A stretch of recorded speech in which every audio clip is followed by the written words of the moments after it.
Hello and welcome. In today's presentation, we will discuss how to create a tuition assistance policy, including deciding, documenting, and enacting assistance for families in need while remaining profitable and protected.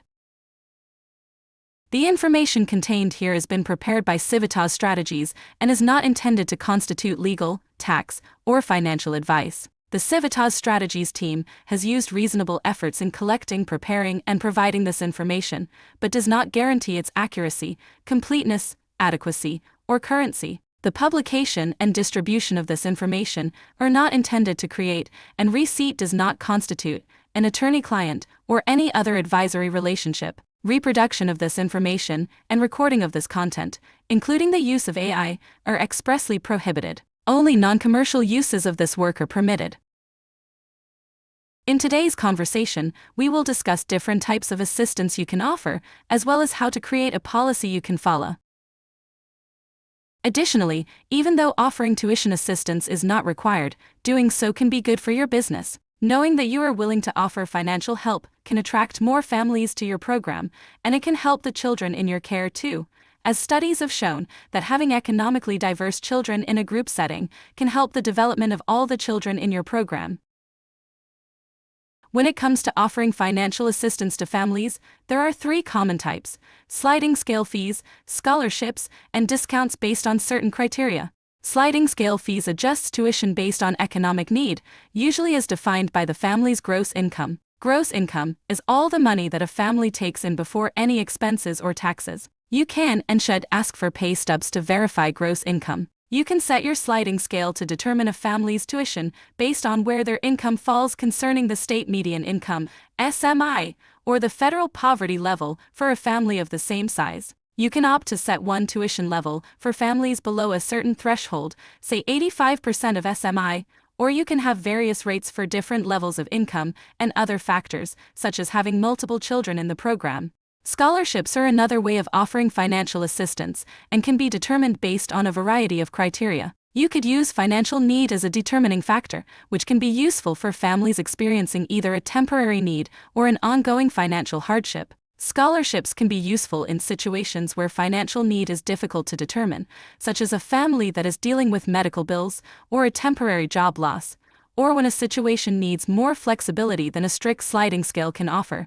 Discounts present a third option to offer tuition assistance based on the criteria you choose. You could offer discounts to siblings in your program, as paying for childcare for multiple children can be exceptionally expensive for some families. You also could offer discounts to children of military families or teachers, or you could opt to offer discounts based on financial need. For example, if a family in your program falls below 85% of SMI, you could offer 25% off of their copay and tuition discounts.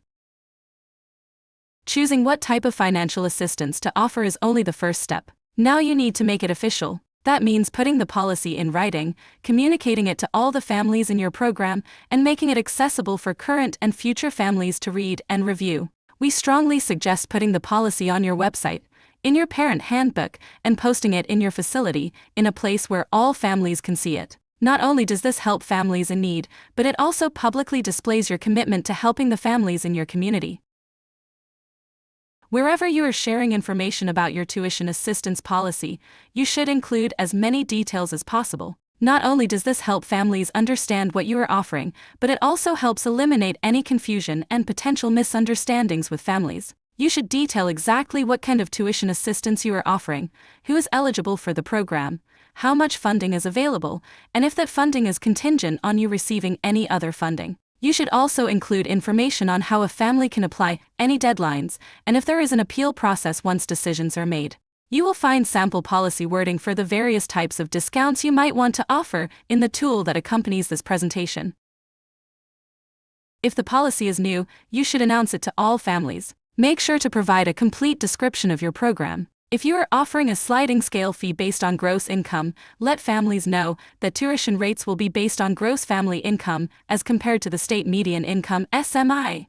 If you decide to offer any full or partial scholarships as part of the program, include that information, making sure to detail the criteria for awarding scholarships, if scholarships automatically renew or need to be applied for each year, and how families can apply. Will your program offer a percentage discount? Again, Include details. Tell families how the discount is awarded and how much it is. In all cases, you need to make sure that any deadlines and eligibility requirements are clearly explained, and families know how and when they will be notified of your decisions.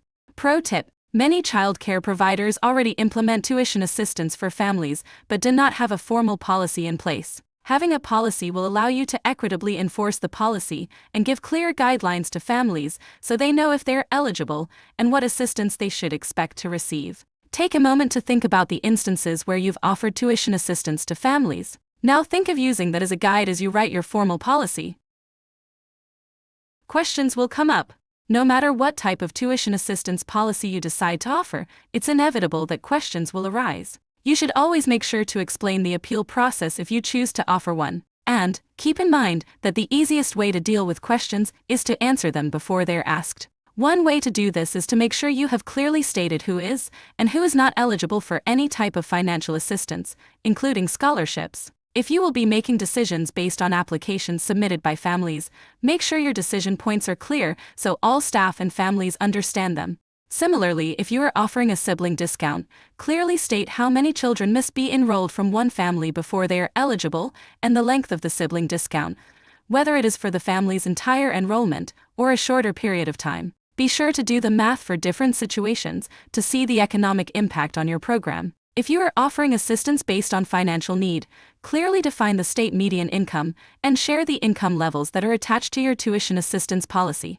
You also have options when creating your policy. For example, you could create an application and have a structured review process. You could offer tuition assistance only to families whose children are enrolled in full-time care. You also could require that families submit pay stubs to verify their financial need. Keep in mind, however, that you will need to guard any documents with personal information very carefully, as you could be liable if there was a data breach. You also could require families to show verification that they are working in order to receive assistance. None of these are required, but they are options available to you as you craft your policy. Finally, you also do not have to choose between offering a sliding scale fee, scholarships, or tuition discounts. All three types of assistance policies can be offered simultaneously. Just remember, whatever options you choose for your tuition assistance policy must be documented and clearly explained to all families. Thank you for joining me for this discussion today. If you are interested in other helpful resources, information, and guides, visit childcare.texas.gov to find these on various topics in both English and Spanish. There you can also sign up and register for free one-on-one business coaching. And be sure to visit the Civitas Strategies YouTube channel for more valuable resources to support you and your business.